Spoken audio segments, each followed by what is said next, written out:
హిందూ మతంలో స్వస్తిక్కు గొప్ప ప్రాముఖ్యత ఉంది. ఈ చిహ్నం తరచుగా పూజలు, ఆధ్యాత్మిక కార్యకలాపాల సమయంలో కనిపిస్తుంది. నిజానికి స్వస్తిక్ ప్రాధాన్యతను గ్రంథాలలో ప్రస్తావించారు. నిరంతరం ఏదైనా సమస్యతో పోరాడుతుంటే లేదా ఇంట్లో ప్రతికూల శక్తి ఉందని అనిపిస్తే దానిని తొలగించడానికి సులభమైన, ప్రభావవంతమైన పరిష్కారాన్ని అవలంబించవచ్చు. దీనికి కూడా స్వస్తిక్ చాలా ప్రయోజనకరంగా ఉంటుందట. వాస్తుశాస్త్రం ప్రకారం ఇంటి ప్రధాన ద్వారం వద్ద స్వస్తిక్ ఏర్పాటు చేయడం అదృష్టానికి చిహ్నమంటున్నారు. అసలు ప్రధాన ద్వారం వద్ద స్వస్తిక్ ఎలా తయారు చేసి ఎలా ఏర్పాటు చేయాలి తెలుసుకుంటే, సనాతన ధర్మంలో స్వస్తికకు చాలా ప్రాముఖ్యత ఉంది. దీన్ని తయారు చేసేటప్పుడు కొన్ని నియమాలను పాటించడం అవసరం.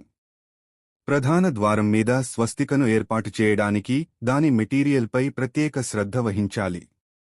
ఎరుపు రంగు సింధూరాన్ని మాత్రమే వాడండి, ఎందుకంటే ఇది శుభం, శక్తికి చిహ్నంగా పరిగణించబడుతుంది. ఎరుపు రంగు సానుకూలత, శ్రేయస్సును ఆకర్షిస్తుంది. దీనితో పాటు 9 వేళ్ల పొడవు, వెడల్పుగల స్వస్తికను తయారు చేయడం చాలా శుభప్రదంగా పరిగణించబడుతుంది. ఎందుకంటే ఇది ఇంట్లో ఆనందం, శ్రేయస్సుకు మార్గం సుగమం చేస్తుందని, వాస్తు దోషాలను తొలగిస్తుందని చెబుతారు. స్వస్తిక తయారు చేసేటప్పుడు ఈ విషయాలపై ప్రత్యేక శ్రద్ధ వహించాలి. పరిశుభ్రత. ప్రధాన ద్వారం మీద స్వస్తిక్ తయారు చేసిన తర్వాత ఆ స్థలాన్ని ఎల్లప్పుడూ శుభ్రంగా ఉంచండి. ధూళి పేరుకుపోనివ్వవద్దు, ఎందుకంటే అది ప్రతికూల శక్తిని ఆకర్షిస్తుంది.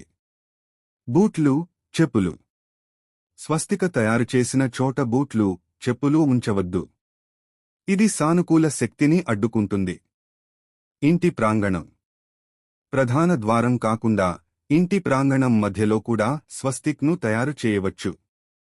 ఇది మొత్తం ఇంటిలో సానుకూల శక్తిని వ్యాపింపజేస్తుంది.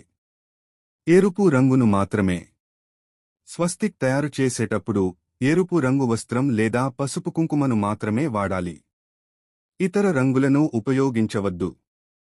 స్వస్తిక్ మతపరంగా మాత్రమే కాకుండా ఇంట్లో శాంతి, శ్రేయస్సు, సానుకూల శక్తిని కాపాడుకోవడంలో కూడా సహాయపడుతుంది. సరైన రీతిలో తయారు చేయడం వల్ల ఇంటి వాతావరణాన్ని ఆహ్లాదకరంగా, శుభప్రదంగా మార్చవచ్చు.